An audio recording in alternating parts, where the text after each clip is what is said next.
자식 해례는 공부는 안 하고 컴퓨터 게임만 하고 그냥 아침에 나올 때면 막 돼지꼬리 말려서 머리 말려갖고 나오고 10시에 11시에 일어나면 미워요 안 미워요? 부모 해준 거 하나도 없이 그냥 어렸을 때 그냥 고생만 시키더니 그냥 늙어갖고 용돈 내놔라 병원비 내놔라 죽지도 않으면서 계속 그러면은 미워요 안 미워요? 솔직히 미워요. 사람이요 이 세상 살면서 미움이 없을 수는 없어요. 살아가면 미워하게 돼 있어요. 어떤 이유로든. 그런데 문제는 미워할 수밖에 없는 인생을 살지만은 결국은 미워하면 누구 손해냐면 내 손해니까. 그러니까 해결을 해야 되는 건 내 손해이기 때문에. 여러분들 미워하면은요 우리가 마음에 막 미움이 있어 분노가 있어. 그러면은 무슨 일이 생기냐면 내 혈관 벽이 얇아진대요. 혈관 벽이 이거는 정신적인 고통만 오는 게 아니라 육체적인 고통도 같이 오는 거야.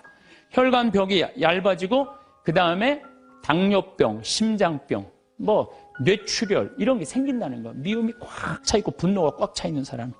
그리고 미움이 많으면 NK세포라고 암을 죽이는 세포가 없어진대요.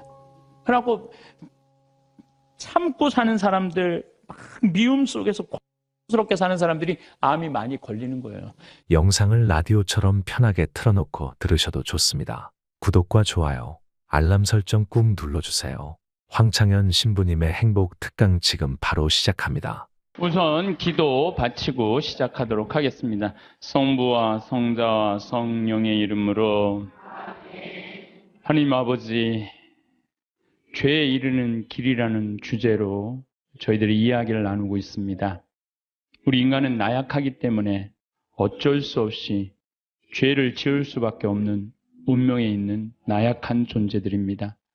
그러기에 당신은 우리에게 용서라는 아름다운 선물을 베풀어 주셨고 우리는 회개를 통해서 또 밝고 행복한 당신 나라를 향해서 갈 수 있는 용기를 얻습니다. 이 시간 함께하여 주시어 우리들이 죄를 짓는 삶보다는 사랑을 하는 삶이 될 수 있도록 이 시간 함께하여 주소서. 영광이 성부와 성자와 성령께 성부와 성자와 성령의 이름으로. 참 예수님 반갑습니다. 네, 제가 우리가 죄에 이르는 길이라는 주제로 지금 강의를 하고 있습니다. 우리가 죄에 이르는 길은 뭐냐면 게을를 때 죄를 많이 져요. 일이 없는 사람이 꼭 남 탓하고 핑계대고 그리고 아무 일도 안 하면요 생각이요 멍청해지고 생각 이상한 쪽으로 많이 흐르는 경우가 참 많아요. 그래서 우리 생태마을 직원들은 일이 너무 많아. 1년 내내 너무 바빠요. 사실 우리 생태마을 이렇게 보면은 1월달, 2월달은 콩을 600가마를 삶아요. 1월달, 2월달 콩을 600가마. 그러니까 그냥 솥 큰 거 10개를 가지고 하루에 4가마 삶기가 바빠요. 왜냐하면 콩은 한 6배 정도 불어나거든요. 그러니까 그냥 요즘 우리 생태마을 직원들이 신부님 청국장 좀 그만 팔라고 힘들어 죽겠다고. 그래서 콩 하죠. 또 1월달, 2월달은 아토피 아이들 힐링 캠프를 해요. 아토피가 먹을 거리가 중요하거든요. 그래서 아토피 하지. 또 이제 3월달 되면 거름 또 우분하다가 거름 다 피지. 그리고 그냥 3월달 되면 그냥 상추, 무슨 치커리, 쑥갓, 감자, 고추, 모종 내기가 너무너무 바빠요. 그러니까 그거 하다 보면 훌쩍 지나가. 저는 또 이제 3월달에 이제 또 사순 이제 강의 다니고. 4월달 되면 여기 구역장 반장님들 또 여기 오늘도 무슨 고등학교 동창들도 오고, 무슨 세무사님들도 오시고, 4월달, 5월달, 6월달엔 정말로 많이 피정으로 와요. 그러면은 이제 3월달에 이제 모종낸 이제 상추, 쑥갓 이런 거 뜯어다가 된장만 갖다 줘도 얼마나 잘 먹는지 몰라요. 맛있다고. 그냥 자연에서 바로 먹으니까. 7월달, 8월달은 우리 학생들도 3,000명 와서 환경 피정하고. 9월달은 또 이제 가을에 김장하려고 배추도 이번에도 한 4만 3천 포기 심어놨어요. 무는 10만 개 심고, 고추는 4,000근 해고. 일이 얼마나 많은지 몰라요. 그러면 이제 9월달 또 이제 10월달 되면 이제 김장하기 시작해. 11월, 12월달까지 해요. 그리고 나는 또 나대로 또 특강 다니고 책 쓰고. 직원들이요, 정말로 그래. 신부님, 해만 지면 잔다는 거야, 해만 지면. 죄질 시간이 어디 있어, 해만 지면 자는데. 이게요, 아무 일도 안 하는 사람이 저녁에 밤새 잠은 안 오고 컴퓨터 인터넷 이상한 거나 보고 다니고 그러는 거예요. 그래서 사람은요, 일을 해야 돼요. 일을 해야 돼. 그리고 또 우리가 죄에 이르는 길이 뭐냐면 시기심이야, 시기심. 남 시기하는 거. 남 잘 되는 꼴을 못 봐. 이게요, 사촌이 땅을 사면 배가 아프지 말고 사촌이 땅을 사면 어떻게 해야 돼? 축하해줘야 돼요. 다 같이 잘 살아야 돼요. 제가 말씀드렸지만 유대인들은요, 철저하게 민족끼리는 서로 책임진다. 그러니까 그 민족 유대의식이 철저한 거예요. 우리도 정말 여기 어려운 형제들끼리 제가 그래서 요즘 우리 형제들하고 하는 얘기가 그거야. 야, 우리도 개 모으자. 우리 형제들. 예, 그래갖고 50만 원, 100만 원씩 모아갖고 이제 우리 형제들이 4형제인데 걔 모아갖고 우리 잘 살라고 그러는 거예요. 조카가 6이니까 걔네들 뭐 가게 하나 할 때 무이자로 빌려주는 거, 무이자로. 그러면 일어서는 게 훨씬 빠른 거죠. 유대인이 그렇게 해서 다 잘 사는 거. 우리나라 사람들도 그런 얘기야. 우리나라 사람들은 그냥 이자 꿔주고 그냥 뭐 조금 돈 한 1,000만 원 주고 이자를 2,000만 원, 3,000만 원. 이게 다 하느님 앞에서 책임져야 되는 사람들이에요. 다 하느님 앞에서. 그래서 저 출애굽기 18장에 보면 이웃한테 돈 꿔주고 이자 받지 말라는 거예요. 그 사람이 살게 해주는 게 그게 세상 사는 맛이지. 그 돈 꿔주고 그냥 막 돈 못 갚으면 신체 포기각서 막 쓰라고 그러고 이건 정말로 죄가 꽉 차 있는 거죠. 근데 거기다가 판단까지 부정적으로 해. 그냥 자기 눈에 있는 들보 꺼낼 생각하는 남의 눈엔 티끌만 찾아내려고. 여러분들 신앙생활하는 이유가 뭐예요? 나의 잘못을 자꾸 수정하는 거죠. 자꾸. 그래서 막 건강한 예수님 하느님 완전한 것처럼 너희도 완전하라고. 그런 내가 그렇게 완전을 향해서 노력하는 것이 좋은 거죠. 그런데 게으른 데다가 남 잘된 꼴을 못 보고 판단은 부정적으로 하는 게 욕심까지 있어. 이러면은요, 이거 정말 완전 죄로 가는 것 같아. 그래서 우리가 탐욕, 욕심, 이게 우리가 죄로 빠뜨리는 거예요. 저기 돈 때문에 회사나 국가 기밀 중국에 팔아먹는 사람들이 있어요. 정말 정신 나간 사람들이죠. 지금 중국이 어떤 나라인데 거기다가 지금 중국이요 경제 규모가 8조예요. 우리는 1조인데. 그러니까 거기다가 그걸 팔아먹으면 어떻게 거기 걸 빼와야지. 근데 그냥 뭐 사장 자리 준다, 부사장 자리 준다, 이런 거에 혹해갖고 그냥 우리나라, 그냥 얼마 전에도 세계 특수강 업체 직원들이 억대 연봉 준다고 그냥 그걸 다 팔아는. 나라 국부가 유출되는 거예요. 다 뭐 때문에? 탐욕 때문에, 탐욕 때문에. 탐욕 많은 부자들이요, 사람들 무시해요. 돈 많은 부자들이요, 사람 무시해. 왜 무시하는 줄 알아요? 사람 가까이 하면 도와달라고 그럴까봐. 그게 귀찮으니까, 사람도 안 만나는 부자들 많아요. 그냥 자기만 그냥 그 돈 그냥 쥐고 쓰지도 않고. 그래서 제가 늘 말씀드리지만 돈은요 쓴 것만 내 돈이에요. 만약에 100억 있어. 근데 이 사람은 하나도 안 쓰고 죽었어. 그럼 그 사람 거지예요, 거지. 그렇지 않아요? 100억을 그대로 아까워갖고 한 푼도 안 쓰고 죽었어. 그게 무슨 100억 재산가예요. 근데 내가 한 5억, 10억 있어. 근데 그거 어려운 사람도 도와주고 맛있는 것도 먹고 나라 경제 돌아가라고 소비도 좀 하고 이거는요, 그 사람은 정말 알찬 부자예요. 근데 한 푼도 안 누고 그냥 싸두는 재미로만 갖고 있는다. 그 사람들은 탐욕 속에 사는 사람들, 나누지 않는 사람들. 우리가 죄 짓는 이유가 뭐냐면 다 욕심 때문에. 사랑받고 싶은 욕심, 돈 더 벌고 싶은 욕심, 출세하고 싶은 욕심, 자식 좋은 대학 보내고 싶은 욕심 때문에 우리가 괴로운 거예요. 내 인생에 내가 언제 제일 괴로웠나 나도 보니까 내가 욕심 필 때 제일 괴로웠더라고. 나도. 내가 이제 여기 생태마을 한 10년 동안 하니까 여기 여러분들처럼 이렇게 많이 오는 거예요.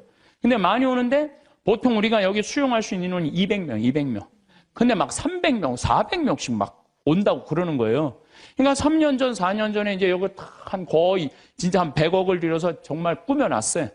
근데 한 300명, 400명 오니까 200명이 딱 맞는다는데 욕심이 생기는 내가.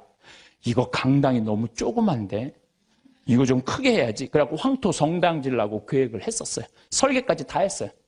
사제관도 우리 부관장 신부님들이 오니까 사제관도 통나무집 좋은 데 있는데 황토 사제관을 짓는다고 설계도 다 해놨어요.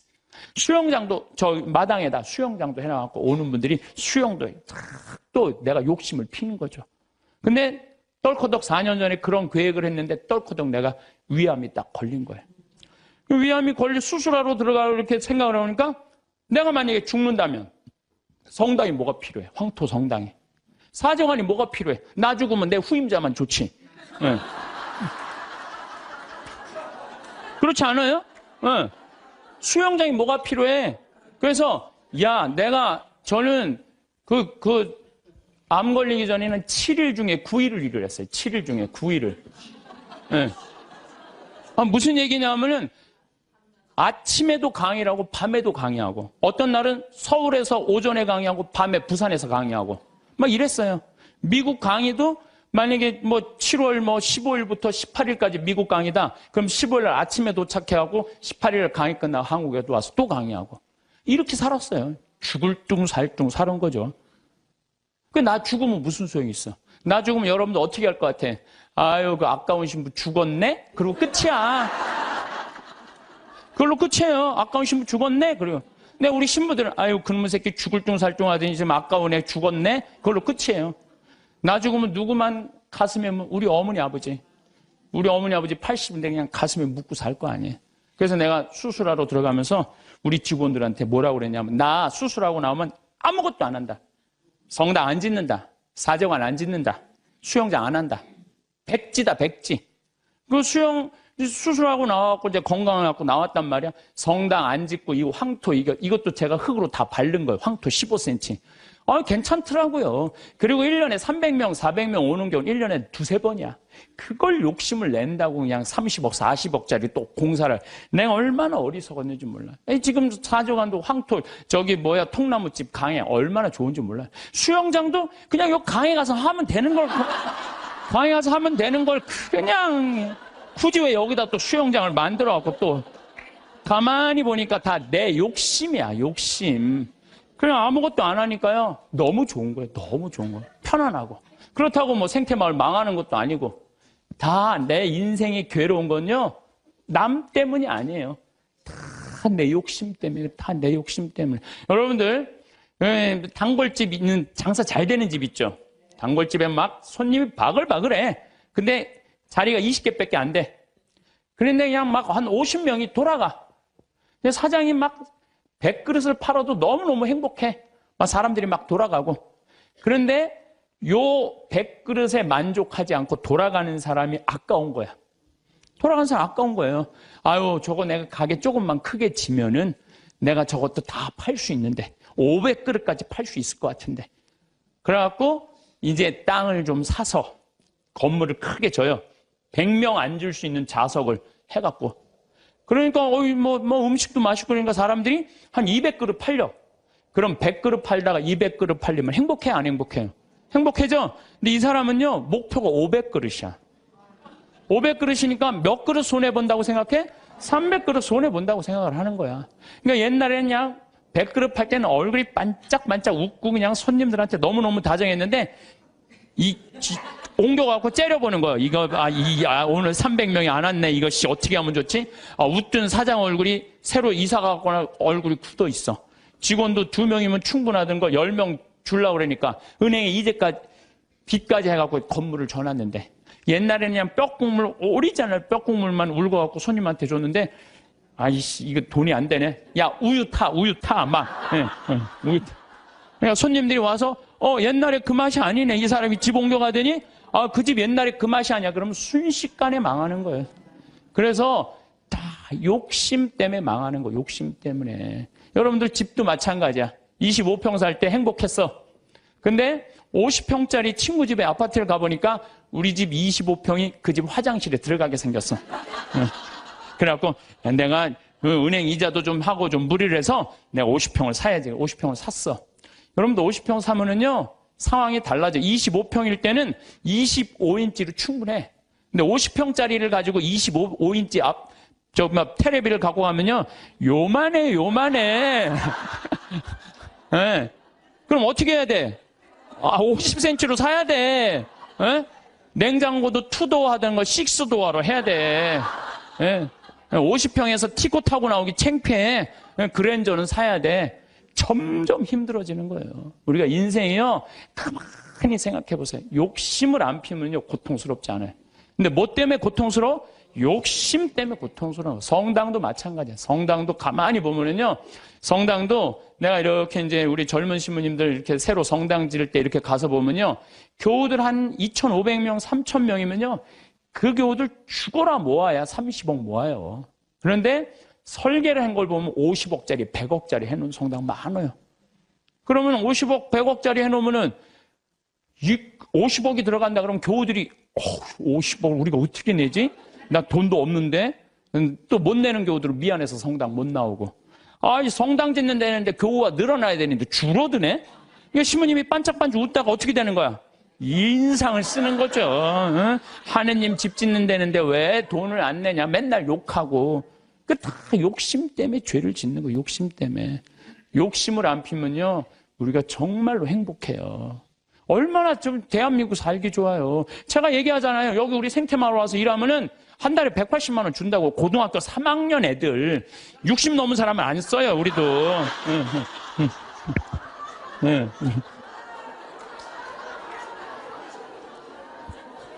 아니 그랬더니 많은 분들, 신부님 노인들한테 강의하면서 살으라 하면서 왜 60? 우리는요, 우리 지금 23명이 다 60이 다 넘어서. 그래서 우리도 세대 교체가 필요해.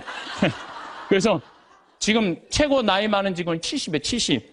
근데 우리는 안 내보내요. 74인가? 최고 나이 많은 우리는 안 내보내요. 일을 할 수 있을 때까지 우리는 안 내보내는 게 내 기본 목적이에요. 근데 젊은 애들 이제 들어와야 된다. 그래서 고등학교 3학년 애들 180만 원 준다니까, 3달. 실습 3달, 그걸 지나면, 그러면 한 달에 200만 원 먹여주고, 재워주고. 얼마나 좋아요. 그런데 여기를 안 오는 거예요, 여기를. 왜? 내 자식만은 연봉 3천, 4천만 원 되는데 보내고 싶다는 거예요. 여러분들, 미국 사람들이요, 얼마 버는 사람이 제일 행복한 줄 알아요? 4만 달러 버는 사람들이 제일 행복하대요. 연봉. 그 4만 달러면 얼마냐면 우리나라 4천만 원, 4천만 원. 4천만 원이면요, 우리나라에서 300만 원 정도 버는 사람이요, 미국에서 제일 행복하대요. 근데 우리나라 사람은 어떤 줄 알아요? 500만 원을 한 달에 벌어도 자기네들은 저소득자라고 생각을 하는 거예요. 500만 원을 벌어도. 대한민국 사람들이 지금 얼마나 욕심이 많은지 몰라요. 욕심. 진짜 욕심. 한 달에 300만 원만 벌으면 먹고 살만 해요. 막말로. 그렇지 않아요? 한 달에 300만 먹고 살만 하지 않아요? 뭐가 문제? 애 학원만 안 보내면은 충분하지. 근데 그냥 애 학원 보내야 되고 좋은 대학 보내야 되고 이렇게 무리를 하니까 힘든 거지, 그러지 않으면요 충분히 행복하다는 거예요. 그러니까 자식들한테 욕심도 우리가 참, 우리나라 사람들 욕심이 많은 거. 이거 어떤 그 명왕성이라는 영화 찍은 감독 얘기 아니에요. 전교 2등 하는 여자아이가 있었대요. 전교 2등. 전교 2등이면 공부 정말로 잘하는 거예요. 나는 전교 610명 중에 597등 했어. 597등. 전교 2등이 뭐야? 난 전교 100등 안에만 들어도 원도 한도 없겠어. 근데 2등 하는 애한테 엄마가 맨날 그러는 거야. 조금만 더 하면 잘할 수 있을 텐데 왜 1등을 못 해오냐 이거야. 얘는 근데 죽을 만큼 해도 그 1등을 못 따라가는 거야. 죽을 만큼 해도 1등을 못 따라. 얘는 얼마나 힘들겠어. 근데 한번 1등 하는 애가 뭐 몸이 아팠는지 어땠는지 시험을 잘못 봐갖고 얘가 전교 1등을 한 거야. 그래갖고 엄마한테 1등 딱 성적표를 주고 딱 네 말하고 죽었어요. 이제 됐지. 이제 됐지. 엄마 욕심 채웠으니까 이제 됐지 하고 아파트에서 때려 죽은 거예요. 이렇게 지금 우리가 자녀들을, 우리들 욕심 때문에 수도 없는 아이들이 죽어나가고 있어, 영원히. 수도 없는. 아니, 머리가 안 돌아가는 애한테 공부하라 그러면 돼요. 머리가 안 돌아가는 애한테 뭐라, 이래라 그래야지. 공부하라 그러면 돼요. 그래서 제가 항상 하는 얘기가 그 얘기예요. 포크레인 가르치라, 이거 포크레인. 트랙터, 용접 기술이요. 정말 좋은 거예요. 그런 것들이 시간 가는지 몰라요. 일 열심히 하고 그러면 사는 게 재밌거든요. 욕심 때문에 우리가 고통을 겪는 경우가 너무 많아. 그러니까 여기 계신 여러분들, 혹시 빚 있는 분들, 걱정하지 말아라. 빚도 갚다 못 갚으면 죽으면 되지, 뭐, 걱정이야. 그걸 뭐 걱정하고 그래. 갚다 못 갚으면 죽으면 되지. 아, 내가 자살하라는 게 아니에요. 여러분들 지금 빚 걱정한다고 갚아줘요? 갚아지는 게 아니잖아요. 근데 그냥 빚에 눌려서 사는 기쁨이 하나도 없어. 근데 미국 사람들은요, 30살에 은행에다 대출해갖고 집을 사요. 평생 갚아요. 평생. 평생. 그러니까 빚 갚는 건 갚는 거고 사는 건 사는 거야. 그러니까 여러분들 아파트를 샀어. 그러면은 10년 갚을 거 20년에 갚으면 되잖아. 나눠서 갚으면 되잖아. 아무것도 안 쓰고 죽을 살뚱 10년 갚았어. 그래갖고 이제 좀 숨통 좀 쉬려고 그러는데 30평짜리 아파트에서 이제 했는데 갑자기 50평짜리 아파트를 또 사고 싶은 거야. 그럼 또 대출 받아갖고 50평 죽을 평생 그냥 돈 한 푼도 못 쓰고 집만 늙히다가 죽는 사람들 많아요. 그런 사람들 많아요. 뭐하러 살아? 조금 빚을 천천히 갚고 때가 되면 갚아지는 거니까. 그 뭐 여행도 다니고 먹고 싶은 것도 먹고 그러고 살아야지 사는 게 즐거운 거 아니에요. 그러니까 너무 안달하면서 살지 말라는 거예요. 너무 욕심 피다가 한 푼도 못 쓰고 죽는 사람들 많아요. 여러분들 나라 경제가 3%면은 우리나라 경제 성장률이 3%예요. 그러면은 이자 3% 이상 주는 은행은 없어요. 나라 경제 성장률이 7%면은 이자 7% 줄 수 있어요. 근데 우리나라는 지금 10년 이상 지금 3%에서 왔다 갔다 해요. 그러면 어떤 은행에다가 넣어도 3% 이상 주는 은행은 없어요. 만약에 이 은행이 10% 준다? 그럼 이 은행은 문제가 있는 은행이에요. 근데 동양증권이 10% 준다고 그런 거예요. 10%. 그러니까 평생 3억을 모아뒀어. 3억을 모아뒀는데 3% 주면은 얼마야? 한 달에 많이 받아 100만 원 받는 거예요. 근데 10%면은 3억이면 얼마냐면은 그래도 한 달에 거의 한 300만 원 받는 거야. 그러니까 이 100만 원하고 300만 원하고 어떨 것 같아요? 여러분들 어느 걸 선택할 것 같아요? 300만 원을 선택할 거 아니야. 그래서 동양증권에 맡기는. 그래 2조 원이 다 날아가는 거 아니야. 2조 원이. 욕심 때문에 인생이 괴로운 거예요. 그럼 이분은 3억 모으느냐고 평생 먹고 싶은 거 쓰고 싶은 거 안 하고 3억을 60에 딱 모았어. 이번에 25%, 65세 이상 25%가 여기 동양증권에 돈 날린 분이 25%가 65세 이상이래요. 네. 그러니까 이분들 이제 3억을 모아갖고 어떻게 동양증권에 맡기면 한 달에 300만 원 나오니까 생활비 된다고 하고 맡긴 거야. 그러면 평생 한 푼도 못 쓰고 3억 날라가니까 남은 인생도 한 푼도 못 쓰고 죽는 거예요. 그러니까 하나도 못 쓰고 죽는 사람들이 많아요. 그래서 제가 항상 하는 얘기가 그래요. 내 신조는 뭐냐? 그 달에 번 건 그 달에 다 쓰자. 이게 내 신조. 그 달에 번 건 그 달에 다 쓰자. 이게 엉뚱하게 들릴지 모르지만요. 지난번 2008년 리먼 브라더스 미국 경제 위기 왔을 때요. 우리나라 이민자들은요. 돈 다 모아 집 사서 집값 다 반쪽 났어요. 근데 멕시코 애들은요. 주급을 받아요. 미국 애들은. 금요일 날 받으면 토요일 날 일요일 날 다 모여서 먹고 쓰는 거야. 그리고 또 월요일부터 죽으라고 일하고 금요일 날 또 다 뭐. 그래갖고 그분 내가 그때 강의 갔을 때 그분들이 저 사람들이 인생 제대로 사는 거라고. 우린 평생 살면서 고생만 했지 마음 놓고 먹어본 적이 없는데 쟤네들은 토요일 날 일요일만 되면 모여갖고 먹고 그냥 쟤네들은 날라갈 것도 없으니까 얼마나 속 편냐 이거예요. 날라갈 것도 없으니까. 속쓰리는 거냐. 한국 사람들만 그냥 집 뒤집다 사던 한국 사람들은 속쓰리는 거예요. 그러니까 여러분들 써라. 쓰고 열심히 벌면 된다. 쓰고 물론 저축도 하긴 해야 되지만은 돈 아까워서 한 푼도 못 쓰는 사람들 이런 사람들 참 많아요. 그래서 우리가 좀 지혜로워야 돼. 욕심이 얼마 전에 무슨 여행사에서 200만 원을 주면 2억을 준다고 그랬는데 돈이 얼마나 많이 모이는지 모른다고 지금 경찰에서 지금 조사 들어갔잖아요. 여러분들 그게 지금 가능한 얘기예요?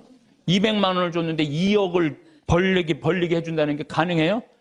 근데 그 수많은 사람들이 그 돈을 넣는 게 뭐야? 다 이놈의 욕심 때문에 죄를 짓는 거야. 욕심 때문에. 그러니까 여러분들은 누가 5% 줄 테니까 돈 맡겨. 믿지 마세요.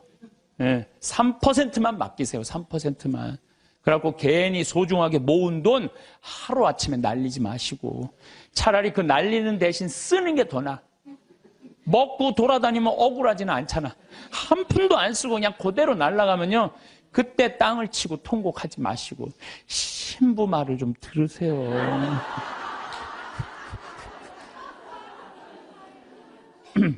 이 모든 게 쌓여갖고 뭐가 되냐? 미움이 돼요. 모든 게 쌓여갖고 미워.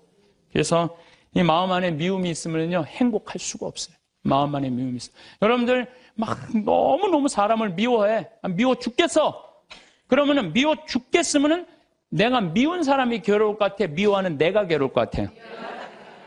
그게 문제예요. 내가 막 저놈 미워 죽겠으면 저놈 미워갖고 죽었으면 좋겠는데 저놈이 안 죽고 누가 죽어? 내가 죽어, 내가. 그러니까 미움은 누가 해결해야 돼? 내가 해결해야 돼. 근데 여러분들 생각을 해봐요. 왜 미움이 생겨요? 남편 일도 안 하고 노름하고 술 먹고 그냥 맨날 두들겨 패고 그런 마음 안에 미움이 생겨요, 안 생겨요? 생겨요. 자식 해례는 공부는 안 하고 컴퓨터 게임만 하고 그냥 아침에 나올 때면 막 돼지꼬리 말려서 머리 말려갖고 나오고 10시에 11시에 일어나면 미워요, 안 미워요? 부모 해준 거 하나도 없이 그냥 어렸을 때 그냥 고생만 시키더니 그냥 늙어갖고 용돈 내놔라, 병원비 내놔라, 죽지도 않으면서 계속 그러면은 미워요, 안 미워요? 솔직히 미워요. 사람이요, 이 세상 살면서 미움이 없을 수는 없어요. 살아가면 미워하게 돼 있어요. 어떤 이유로든. 그런데 문제는 미워할 수밖에 없는 인생을 살지만은 결국은 미워하면 누구 손해냐면 내 손해니까. 그러니까 해결을 해야 되는 거야. 내 손해이기 때문에. 여러분들 미워하면은요, 우리가 마음에 막 미움이 있어. 분노가 있어. 그러면은 무슨 일이 생기냐면 내 혈관 벽이 얇아진대요. 혈관 벽이 이거는 정신적인 고통만 오는 게 아니라 육체적인 고통도 같이 오는 거야. 혈관 벽이 얇아지고 그 다음에 당뇨병, 심장병, 뇌출혈 이런 게 생긴다는 거야. 미움이 꽉 차 있고 분노가 꽉 차 있는 사람이. 그리고 미움이 많으면 NK세포라고 암을 죽이는 세포가 없어진대요. 그래갖고 참고 사는 사람들, 미움 속에서 고통스럽게 사는 사람들이 암이 많이 걸리는 거예요. 신부님은 왜 걸렸어? 난 술 먹어서 걸린 거야. 술 먹어서.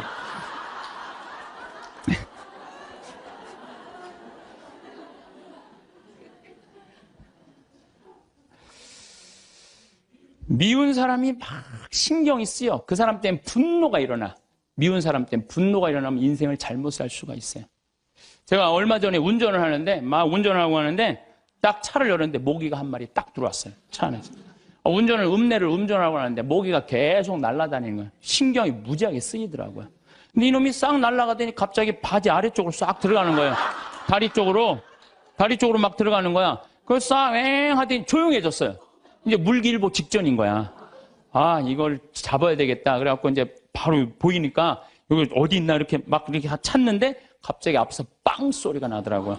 보니까 내가 그 모기 찾는다고 중앙선을 넘어서서 25톤 트럭한테 달려가고 있더라고요. 그냥 그 트럭이 꽝 한 거예요. 내가 정신 차리고 정말 심장이 쓰러요. 내가 모기 한 마리 잡으려다가 죽을 뻔했잖아요. 모기 한 마리 잡으려다가 죽을 뻔했어요. 여러분들 우리 인생 살면서 미운 사람 있어요. 신경이 거슬리는 사람 있어요. 근데 그 사람 잡으려고 그러다가 여러분 인생 망치는 경우가 있어요. 우리가 지금 뭐 하는 게 중요해? 내 인생 운전하는 게 중요해. 그러니까 그 사람들 굳이 신경 쓰지 않아도 된다는 거예요. 근데 우리는 다 해결하려고 그래. 그냥 전부 그냥 다 사랑하려고 그래. 다 내가 미운 사람이 있으면 예수님한테 미안해. 그렇죠? 내가 미워하는 사람이 있으면 예수님한테 미안하잖아요. 그래갖고 그냥 이 사람도 사랑하고 주 예수의 이름으로 이 사람도 사랑하고 저 사람도 사랑하고 주 예수의 이름으로. 근데 여러분들 그러지 마세요. 어떻게 다 사랑해요. 이 사람은요, 동그란 사람, 네모난 사람, 세모난 사람, 별난 사람 있어요. 근데 중간에 삐죽한 놈이 있어. 삐죽한 말 한마디 해도 상처 주는. 꼭 나한테 미움을 불러일으킨 사람이 있어요. 늘 하는 얘기지만 기분 좋게 파마를 했어. 근데 삐죽한 놈이 한마디에 파마를 왜 그렇게 해서 얼굴이 떡판 같잖아. 그냥 그 사람만 만나면 너무 미운 거야. 내가 예수님 믿는 사람이 이렇게 미워하면 안 되지. 그래갖고 이 사람을 용서를 해요. 자기가 정말 힘들지만 정말로 주 예수의 이름으로 용서를 또 해줘요. 해주는데 또 겨울에 또 한다는 소리가 남편이 돈 못 벌어 옷을 이렇게 후줄구리하게 입고 다녀. 또 착한 사람들이 이게 문제예요. 그러니까 파마를 왜 그렇게 했어? 얼굴이 떡판 같잖아. 그러면은 이런 사람은 누굴 소개시키자면 별난 놈을 소개시키면 별난 놈. 찔러도 안 들어가는 놈. 네가 파마비 대줬냐? 파마도 안 되는 게 내가 떡판 같은 네가 무슨 상관이야? 이러면요 별난 사람은 상처를 안 입어요. 근데 동그란 사람은 파마를 왜 그렇게 해서 얼굴이 떡판 같잖아? 그러면 착한 사람은 뭐라고 그러냐면, 그러게 하다 보니까 그렇게 됐네. 그리고 어디 가서 울어? 성당 가서 우는 거야. 그러지 말라는 거예요. 어떻게 모든 사람을 사랑해요. 여러분들, 우리가 착각하고 있는 게 있어요. 성서에 모두 사랑하라는 말은 없어요. 서로 사랑하라고 그랬지. 언제 모두 사랑하라고 그랬어? 서로 사랑하라고 그랬지. 예수님 다 사랑했어요? 예수님? 나는 성서를 아무리 읽어봐도 예수님 다 사랑한 거 찾아볼 길이 없어요. 예수님이요, 회당장 야이로의 딸 살리러 갈 때, 회당장 야이로의 딸을 막 살리러 가는데 12년 동안 하혈한 여자가 예수님 딱 붙잡아요. 그러니까 예수님이 가다가 내 몸에서 기적의 힘이 나갔다. 누구냐? 제자들이 막 찾아요. 누군가. 근데 여자가 저라고, 제가 12년 동안 이 하혈하는 거 고치려고 재산을 다 탕진해갖고 마지막으로 선생님 만졌다고. 그러니까 딸아, 내 믿음이 너를 살렸다. 이랬을 때 진짜 어깨 우쭐했던 건 제자들이에요. 이야, 우리 스승님은 옷만 만져도 저렇게 다 낫는구나. 참 기가 막히다. 다음엔 누구야? 뭐 회당장 딸이 죽었다고 가자. 쫙 갔어요. 근데 딱 갔는데 예수님이 집에서 돌변해요. 회당장 집에 들어가고 엄마 아빠 들어오라고 그러고 12명 중에 딱 3명만 불러. 베드로, 야고보, 요한 셋만 들어와. 딱 셋만 데리고 들어가요. 아니, 갔으면 다 같이 데리고 들어가야 될 거 아니야. 다 같이.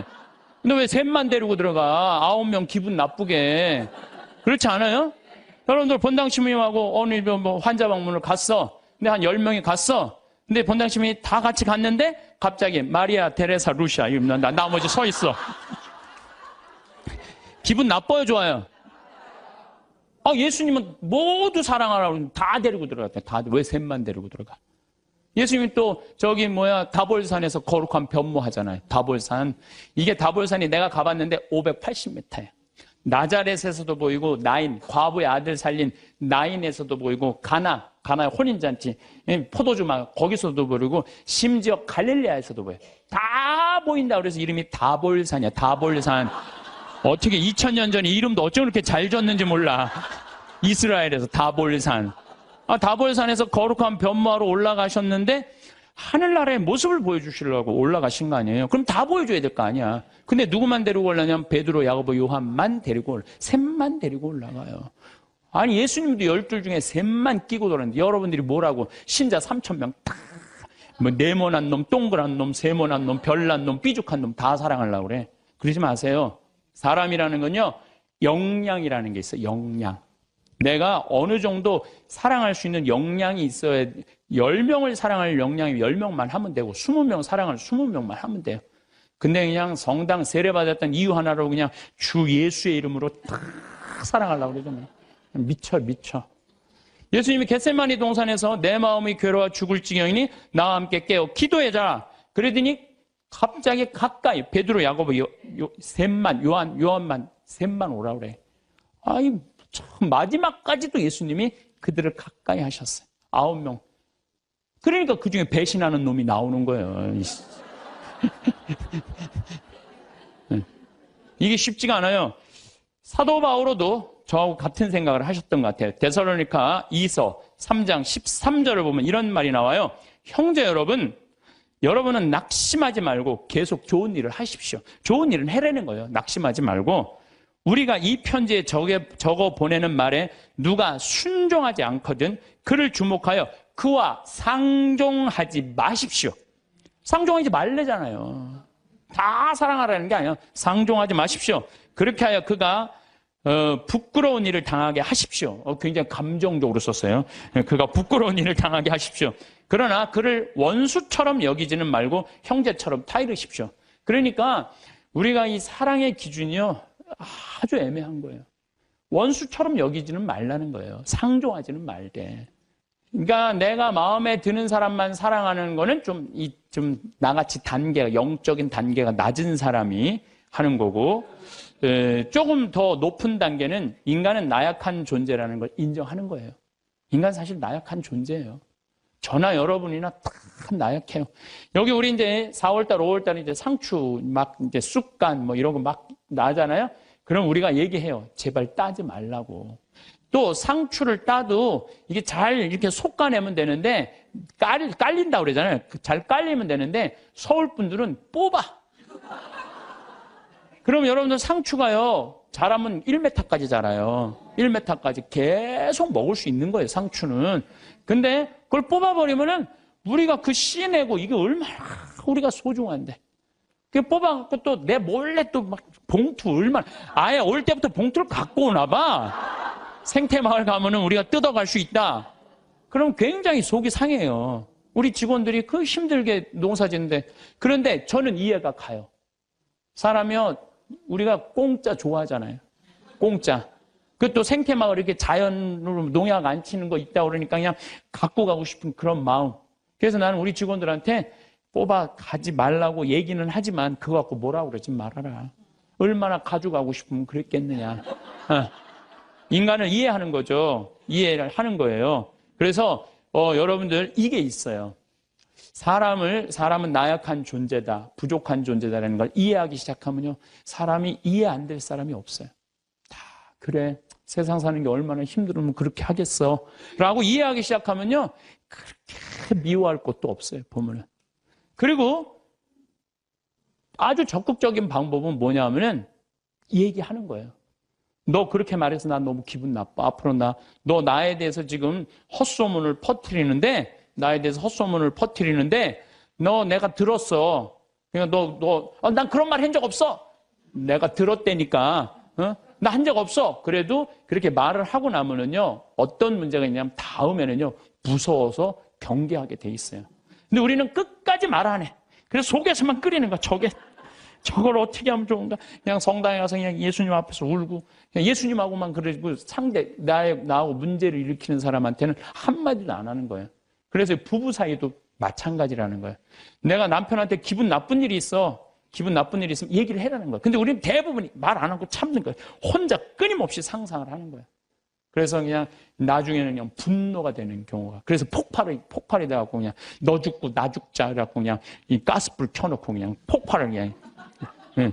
방화의 16%가 홧김에 지르는 불이래잖아요. 그래서 참 우리가 이 용서라는 게 참 그래서 중요한 거예요. 용서라는 게. 여러분들 파바로티하고 루치아노 파바로티, 호세 카레라스, 그 다음에 플라치도 도밍고, 이 세 사람이 세계 3대 테너라고 그러잖아요. 근데 1984년에 호세 카레라스가 백혈병에 걸려요. 호세 카레라스가 백혈병에 걸려갖고 이제 치료를 다니는데, 그때는 뭐 30년 전이니까 돈이 없으니까 미국 시애틀로 이제 치료를 한 달에 한 번씩 비행기를 타고 왔다 갔다 하는 거예요. 근데 돈이 다 떨어졌어요. 호세 카레라스가. 근데 이 카레라스하고 플라치도 도밍고는 원수야, 원수. 무슨 법안 문제가 있어요. 그래갖고 도밍고가 공연 가는 데는 카레라스는 안 갔어요. 그리고 카레라스가 공연 가는 데는 도밍고가 안 갔어요. 그리고 아예 처음부터 도밍고가 공연 갈 때 그래, 나는 카레라스를 부르면 안 간다.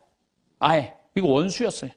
근데 그냥 백혈병에 가갖고 그냥 카레라스 이제 죽기 일보 직전, 돈도 다 떨어지고. 근데 86년에 헤르모사라는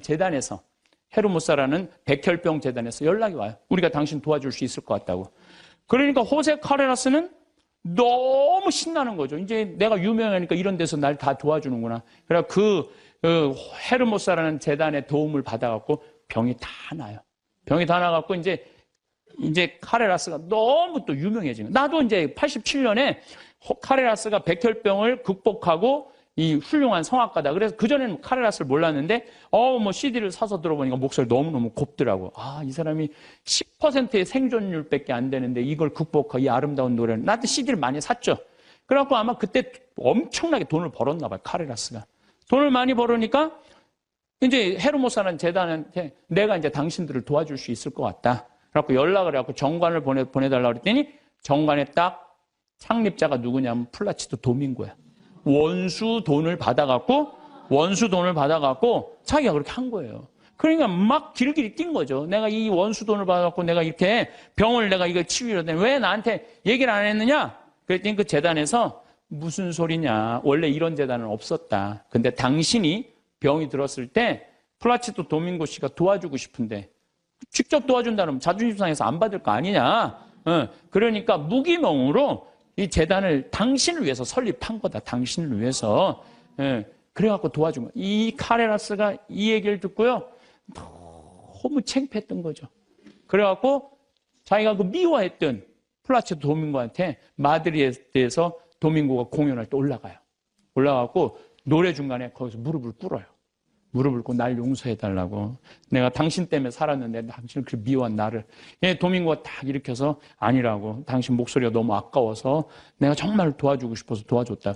그리고 이제 그때부터 이제 세계 3대 테너 플라치도 도밍고, 호세 카레라스, 파바로티 이제 세상 떠났지만 그 노래를 나도 그 잠실 체육관에 그 세 분이 왔을 때 노래했는데 둘이 이렇게 바라보고 노래를 하는데 얼마나 다정하게. 그래서 여러분들 우리가 그 아는 노래 중에 파니스 안젤리쿠스 그래서 아름다운 거예요. 카레라스하고 도밍고가 같이 노래를 둘이 부르는 거예요. 이게 둘이 부르면 멋있거든요. 파니스 안젤리쿠스 그런 카레라스가 파니스 미눔 그러면서 이 온 세상 사람들한테 그냥 감동을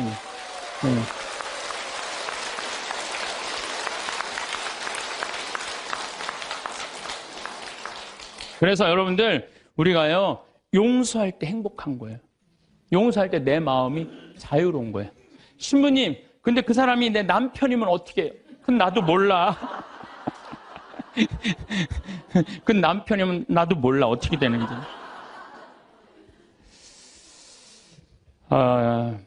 저는 우리 인간이 살아가면서 이게 굉장히 참 중요한 것 같아요. 인생을 살면서 일이 없어. 게을러. 그럼 죄를 지을 수밖에 없어요. 일이 많은 사람은요, 딴 생각을 안 해. 일이 많은 사람은. 그래서 여러분들도 인생의 계획을 세우셔야 돼. 난 앞으로 5년 후에 뭘 할 거다, 10년 후에 뭘 할 거다, 20년 후에 뭘 할 거다, 30년 후에 뭘 할 거다. 제가 요즘 잠비아 일을 하면서 너무 재밌어요. 왜 재밌느냐면은 한 50대신 분들이 신부님 저희도 가고 싶어. 얼마 전에는 70대 분들인데 신부님 할머니들이 저희들 가고 싶다는 거예요. 그래서 저희들 재주가 있대. 무슨 재주가 있냐니까 우리들이 셋이 간호사 출신이라는 거예요. 최고다 최고. 가자. 그래갖고 할머니들 이름 다 적어놓고 갔어요. 내년 7월 15일 날 가려고. 그리고 이제 여기 계신 분들 중에 나는 신부님 아무 재주가 없어요. 아무 재주가 걱정하지 마세요.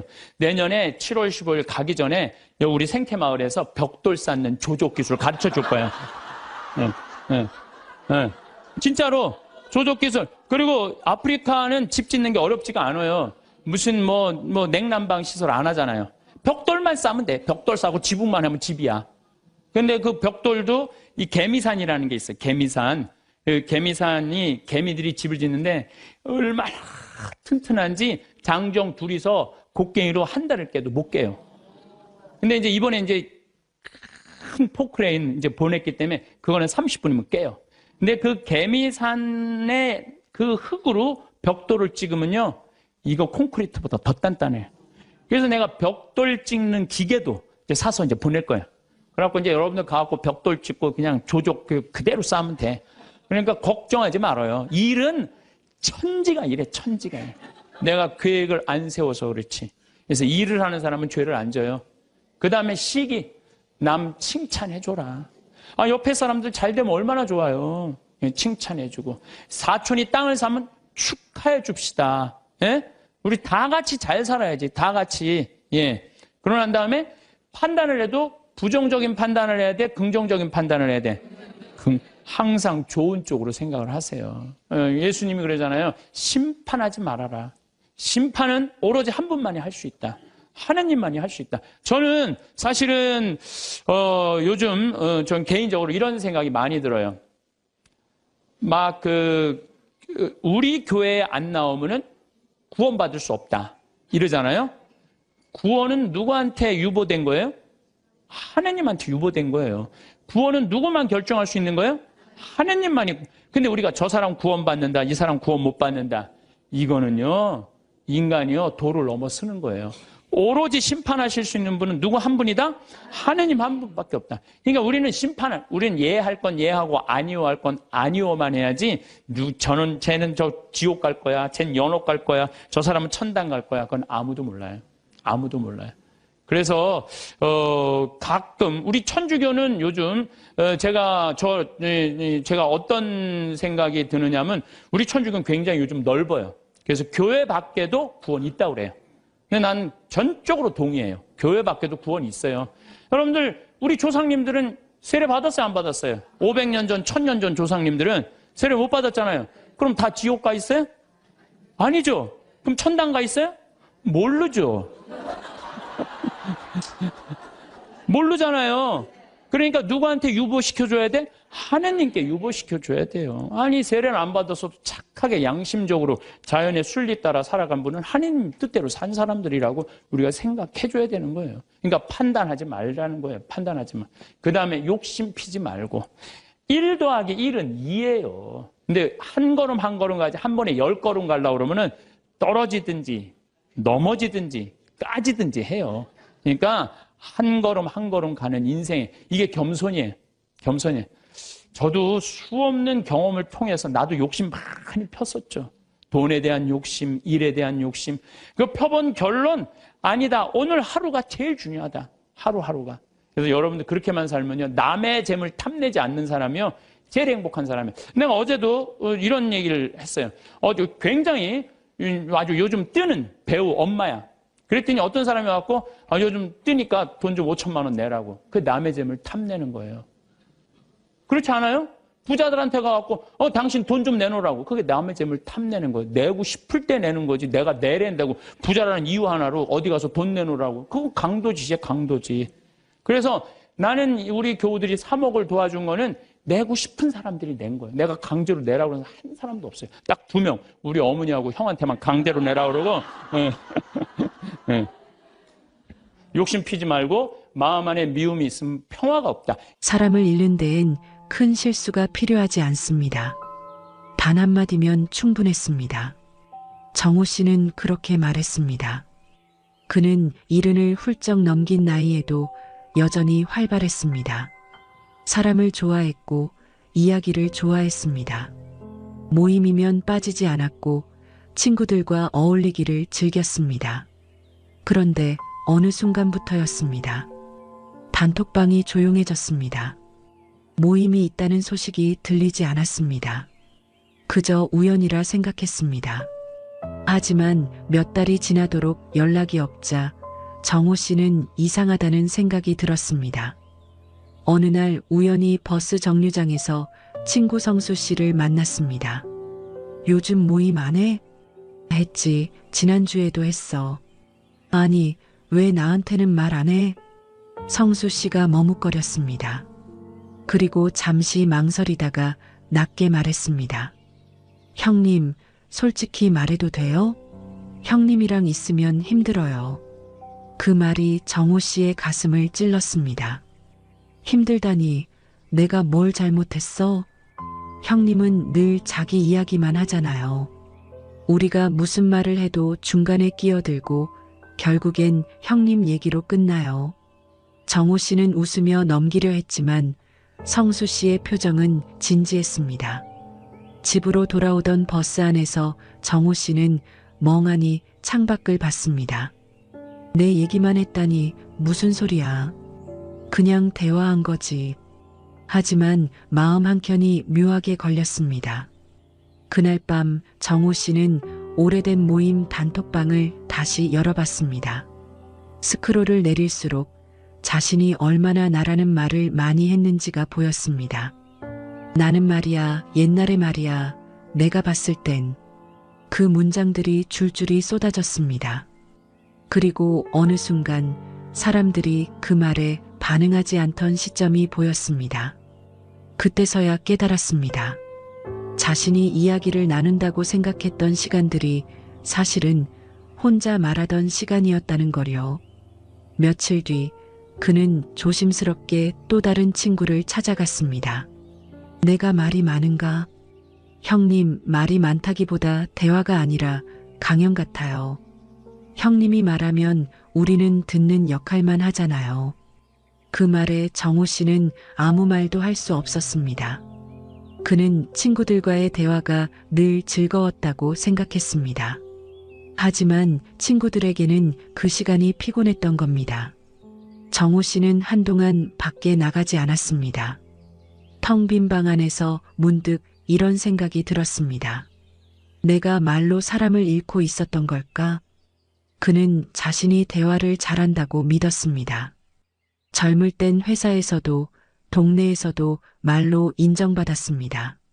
하지만 세월이 흐르면서 그 말들이 점점 자기 이야기로만 채워졌다는 걸 그제야 알았습니다. 며느리도 한 번은 조심스레 말한 적이 있었습니다. 아버님, 이야기 들으면 재밌는데요. 근데 제 얘기도 좀 들어주시면 좋겠어요. 그땐 그냥 웃으며 넘겼습니다. 그래, 너는 아직 어려서 몰라. 그 말이 며느리의 표정을 어둡게 했다는 걸 그때는 몰랐습니다. 정호 씨는 그날 밤 늦게까지 잠을 이루지 못했습니다. 내가 말을 잘한다고 생각했는데 사실은 내 말이 사람을 막고 있었구나. 그는 거울 앞에 서서 스스로에게 물었습니다. 나는 왜 그렇게 내 이야기를 하고 싶었을까? 어쩌면 외로웠던 걸지도 모릅니다. 누군가에게 인정받고 싶었고 여전히 나는 괜찮은 사람이다라는 말을 듣고 싶었던 겁니다. 그런데 그 외로움을 채우려 한 방법이 오히려 사람들을 멀어지게 만들고 있었습니다. 그는 손주에게 전화를 걸어볼까 하다가 멈췄습니다. 또 내 이야기만 할까봐. 대신 조용히 다이어리를 폈습니다. 오늘은 듣는 사람이 되어보자. 그 한 줄을 적었습니다. 그런데 이상하게도 그 문장을 적자 마음이 조금 가벼워졌습니다. 다음 날 아침 근처 공원에서 만난 지인과의 짧은 대화에서 그는 처음으로 자신을 멈췄습니다. 상대가 손주 이야기를 꺼내자 입안까지 올라온 말을 꾹 참았습니다. 그리고 이렇게 말했습니다. 아, 그래요? 손주가 몇 살이에요? 그 짧은 한마디가 처음으로 상대의 얼굴을 밝게 만들었습니다. 그 순간 정호 씨는 알았습니다. 대화는 내가 중심이 아니라 상대가 중심이어야 하는 거구나. 그날 집으로 돌아오며 그는 오랜만에 가벼운 미소를 지었습니다. 말 한마디를 바꾸자 세상이 달라졌습니다. 친구들과의 관계도 가족과의 거리도 다시 이어질 수 있을 것 같은 희미한 희망이 느껴졌습니다. 그는 다짐했습니다. 이제부터는 내 이야기가 아니라 사람들의 이야기를 들어줘야겠다. 그리고 조용히 그 다이어리를 덮었습니다. 그 사람은 틀린 게 아니었습니다. 단지 나와 다를 뿐이었습니다. 정호 씨가 그 사실을 깨닫는 데에는 오랜 시간이 걸렸습니다. 며칠 전 공원에서의 일 이후로 그는 조금씩 변하고 있었습니다. 말을 줄였고 상대의 말을 들으려 노력했습니다. 하지만 아직 남은 습관이 하나 있었습니다. 그건 바로 세상을 자기 기준으로만 판단하는 말이었습니다. 그날은 동네 주민센터에서 열린 컴퓨터 기초 강좌에 참석했을 때였습니다. 젊은 강사가 노트북을 열며 설명을 시작했습니다. 오늘은 이메일 만드는 법부터 해볼게요. 정호 씨는 손을 들었습니다. 요즘 젊은 사람들은 참 쉽게 이야기하네. 우리 땐 이런 거 다 손으로 썼어. 주변이 조용해졌습니다. 강사는 미소를 지었지만 잠시 멈칫했습니다. 맞습니다. 예전엔 다 손편지였죠. 그래도 이메일도 편리하답니다. 그 순간 정호 씨는 괜히 불편해졌습니다. 뭐 저렇게 가르치는 사람이 반박을 다 해? 수업 내내 그는 집중하지 못했습니다. 집에 돌아와 며느리에게 푸념했습니다. 요즘 젊은 애들은 어른 공경도 모르고 버릇이 없어. 가르쳐주는 입장이면 좀 공손해야지. 며느리는 조심스레 말했습니다. 아버님, 그분이 무례한 건 아닌 것 같아요. 그냥 설명한 것 뿐인데요. 내가 뭘 알아.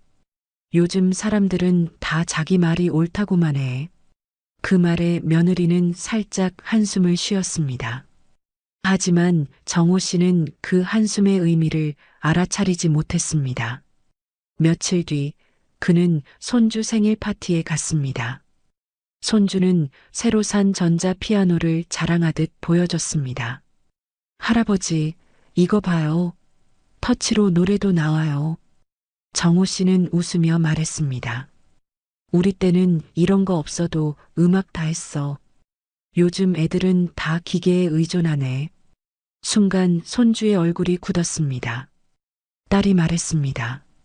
아버지, 요즘 애들은 이런 걸로 음악 배우는 게 자연스러워요. 그럼 악보도 못 보겠네. 그냥 기계가 다 해주지. 정호 씨는 일부러 농담처럼 말했지만 분위기는 어색해졌습니다. 손주는 피아노 덮개를 닫고 방으로 들어가 버렸습니다. 그날 저녁 딸이 말했습니다. 아버지, 손주가 속상해했어요. 자기가 좋아하는 걸 할아버지가 무시했다고 느낀대요. 정호 씨는 깜짝 놀랐습니다. 내가 뭘 무시했다고 그래?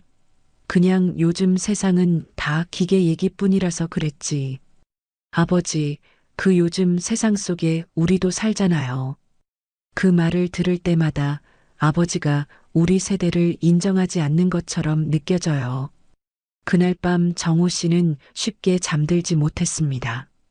요즘 세상, 요즘 사람 그 말을 내가 얼마나 자주 썼을까? 그는 자신이 했던 대화를 떠올려 봤습니다. 마트에서 계산하는 젊은 직원에게 요즘 애들은 계산도 늦어. 버스 기사에게 우리 땐 손님한테 인사라도 했지. 손주에게 요즘 애들은 끈기가 없어. 그 말들은 언제나 불평으로 시작해 거리감으로 끝났습니다. 그는 깨달았습니다. 내가 변하겠다고 다짐해놓고도 결국 또 나만 옳다고 말하고 있었구나. 다음 날 정호 씨는 다시 주민센터에 갔습니다. 지난번 그 젊은 강사가 여전히 그 자리에 있었습니다. 그는 수업이 시작되기 전에 먼저 다가갔습니다. 지난번에 말투가 좀 거칠었지요. 미안했습니다. 강사는 놀란 듯 웃으며 말했습니다. 아닙니다, 어르신. 괜찮아요. 오늘은 메일 말고 영상통화도 배워볼까요? 영상통화요? 그거 젊은 사람들만 하는 거 아니에요? 아니요. 요즘은 부모님들이 손주랑 소통할 때 많이 쓰세요. 그 한마디에 정호 씨는 문득 웃음이 나왔습니다. 그래, 그 손주 얼굴도 요즘 잘 못 봤지. 그는 핸드폰을 꺼내놓고 천천히 따라하기 시작했습니다. 이 버튼을 누르면 연결돼요. 화면에 손주의 얼굴이 떴습니다. 할아버지, 화면으로 보니까 신기하죠? 정호 씨는 잠시 아무 말도 하지 못했습니다. 얼굴이 뭉클해졌습니다. 그래, 신기하구나. 너도 잘 지냈냐? 손주는 신이 나서 피아노를 치며 보여줬습니다. 이제 할아버지도 영상으로 보니까 좋죠? 그제야 정호 씨는 깨달았습니다. 젊은 세대가 변한 게 아니라 내가 멈춰 있었던 거구나. 그는 그날 일기를 썼습니다. 요즘 젊은 사람들은 무례하지 않다. 그저 다를 뿐이다. 그 다름을 인정하지 못한 게 바로 내 오만이었다. 그 문장을 적으면서 마음이 조금 부드러워졌습니다. 며느리에게 문자를 보냈습니다. 오늘 영상통화 배웠습니다. 다음에 너도 한번 알려줘. 며느리의 답장은 짧았지만 따뜻했습니다. 네, 아버님. 같이 해봐요. 정호 씨는 그 짧은 문장을 몇 번이고 읽었습니다. 며칠 뒤 그는 다시 친구들과의 모임에 나갔습니다. 한 친구가 정치 이야기를 꺼냈습니다. 요즘 젊은 애들은 나라 걱정도 안 해. 정호 씨는 그 말을 듣고 잠시 망설였습니다. 이전의 자신이라면 분명 맞장구를 쳤을 겁니다. 하지만 이번엔 달랐습니다. 글쎄, 요즘 젊은이들도 나름대로 생각이 있지 않겠어? 우리 때랑 방식이 다를 뿐이지.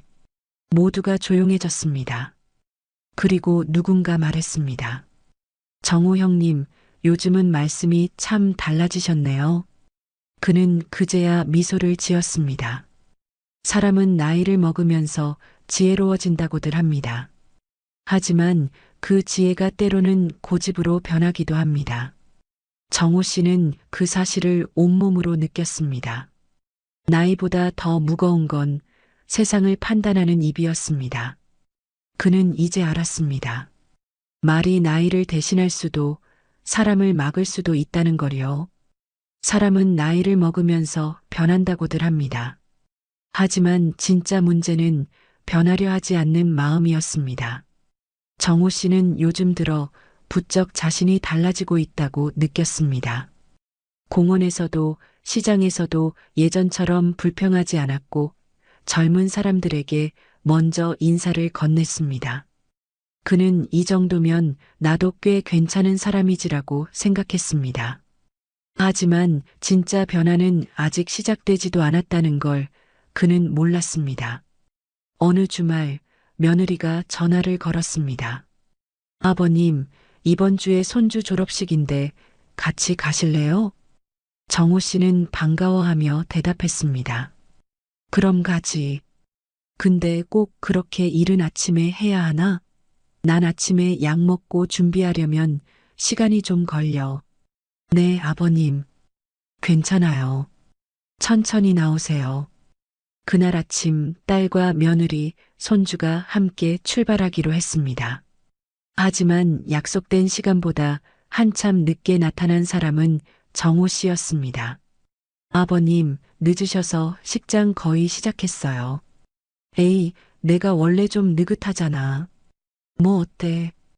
그 말에 며느리는 억지로 웃었지만 표정이 굳었습니다. 졸업식이 끝나고 점심을 먹는 자리에서도 분위기는 묘했습니다. 정호 씨는 손주의 친구 부모들과 함께 앉아 있었습니다.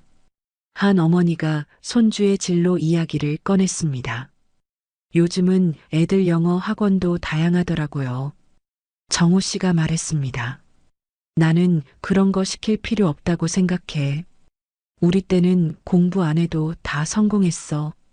인성만 바르면 됐지. 순간 공기가 식었습니다. 딸이 옆에서 조용히 말했습니다. 아버지, 요즘은 세상이 좀 달라졌어요. 달라져도 뭐 사람 사는 건 다 똑같아. 내가 원래 좀 직설적이라 그렇지. 그 말에 딸의 얼굴이 굳었습니다. 그녀는 식사 내내 말이 없었습니다. 집으로 돌아오는 길, 손주가 조심스레 말했습니다. 할아버지, 아빠가 그러는데요. 할아버지는 맨날 자기는 원래 그렇다고 하신대요. 정호 씨는 웃으려다 웃지 못했습니다. 그 말이 이상하게 마음에 남았습니다. 여러분들 집도 마찬가지야. 25평 살 때 행복했어. 근데 50평짜리 친구 집에 아파트를 가보니까 우리 집 25평이 그 집 화장실에 들어가게 생겼어. 그래갖고 내가 은행 이자도 좀 하고 좀 무리를 해서 내가 50평을 사야지. 50평을 샀어. 여러분도 50평 사면은요, 상황이 달라져. 25평일 때는 25인치로 충분해. 근데 50평짜리를 가지고 25인치 테레비를 갖고 가면요, 요만해. 네. 그럼 어떻게 해야 돼? 50cm로 사야 돼. 네? 냉장고도 2도어 하던 거 6도어로 해야 돼. 네. 50평에서 티코 타고 나오기 창피해. 그랜저는 사야 돼. 점점 힘들어지는 거예요. 우리가 인생이요, 가만히 생각해 보세요. 욕심을 안 피면요, 고통스럽지 않아요. 근데 뭐 때문에 고통스러워? 욕심 때문에 고통스러워. 성당도 마찬가지야. 성당도 가만히 보면은요, 성당도 내가 이렇게 이제 우리 젊은 신부님들 이렇게 새로 성당 지을 때 이렇게 가서 보면요, 교우들 한 2,500명, 3,000명이면요, 그 교우들 죽어라 모아야 30억 모아요. 그런데 설계를 한 걸 보면 50억짜리, 100억짜리 해놓은 성당 많아요. 그러면 50억, 100억짜리 해놓으면은 50억이 들어간다 그러면 교우들이 50억 우리가 어떻게 내지? 나 돈도 없는데. 또 못 내는 교우들은 미안해서 성당 못 나오고. 성당 짓는 데는데 교우가 늘어나야 되는데 줄어드네? 그러니까 신부님이 반짝반짝 웃다가 어떻게 되는 거야? 인상을 쓰는 거죠. 응? 하느님 집 짓는 데는데 왜 돈을 안 내냐? 맨날 욕하고. 그 다 욕심 때문에 죄를 짓는 거예요. 욕심 때문에. 욕심을 안 피면요, 우리가 정말로 행복해요. 내 인생에 내가 언제 제일 괴로웠나? 나도 보니까 내가 욕심 필 때 제일 괴로웠더라고. 나도.